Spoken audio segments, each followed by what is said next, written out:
خیارشور تخمیری و پروبیوتیک یاقوتی، یک بمب زنده برای گوارش و سلامت بدن. با سالها تجربه و علم تخصصی تخمیر کنارتونم تا همه چیز رو اصولی، ریشه‌ای و بدون خطای علمی یاد بگیرید. نکته خیلی مهم که همیشه بهش اشاره میکنیم شستن وسایل هست با آب داغ و کف و باید حسابی آبکش بشن، نیازی نیست خشکشون کنید. بعد خیارها رو با آب خالی بشورید، ته ظرف دونه ها رو اضافه کنید، همیشه ته ظرف بریزید که روی مواد نیان و باعث کپک زدن نشن. سیر و برگ بور رو اضافه کنید، شوید تازه یا گل شوید تازه هر کدوم که در دسترستون هست اضافه کنید و روی اونها بچینید که مانع بالا اومدن دونه ها بشه. یک مقدار خیلی کم هم کرفس برش بزنید و بذارین کنار. خیارها باید قلمی و سفت باشن. داخل ظرف طبق تصویر بچینید، خیلی فشرده نکنید تا آب نمک به راحتی بین اونها جریان داشته باشه و تخمیر یکسان پیش بره. ممکنه شل بشن، بیش از حد تخمیر بشن و ما این رو نمیخوایم.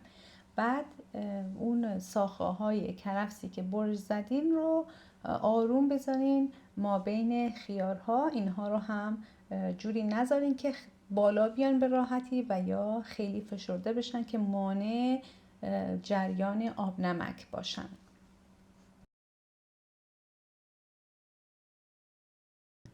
برای خاصیت بیشتر و رنگ زیبا و یاقوتی خیارشورها از برش‌های چغندر تازه استفاده می‌کنیم.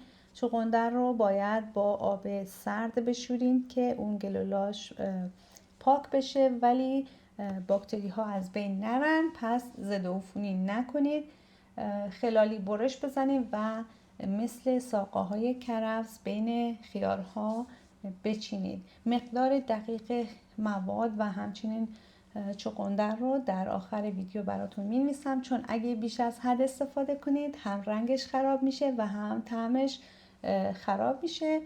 پس مقدار رو حتما رعایت کنید.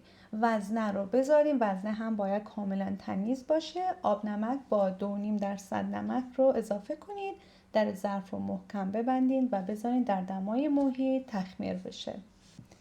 دمای بهینه 18 تا 22 درجه است. اگه جای گرمتر بذارین تخمیر سریعتر پیش میره و در جای سردتر تخمیر آهسته تر میشه. نیازی نیست داخل کابینت بذارین، یک جایی از آشپزخونه که دور از نور مستقیم آفتاب باشه. اگه خونه خیلی سرده بذارین داخل سردترین کابینت آشپزخونه. اینجا میبینید که خیارشور پر از حبابه و باکتریا به شدت فعالن. این به خاطر قند چغندر هست و کاملا طبیعیه. نشونه های تخمیر رو داخل دیسکریپشن براتون می‌نویسم و به محض اینکه آماده شد میتونید نوش جان کنید و در یخچال نگهداری کنید. مرسی که تا اینجای ویدیو با ما بودین. لایک و سابسکرایب یادتون نره و برای عزیزانتون هم بفرستید تا اونها هم درست کنن و لذت ببرن.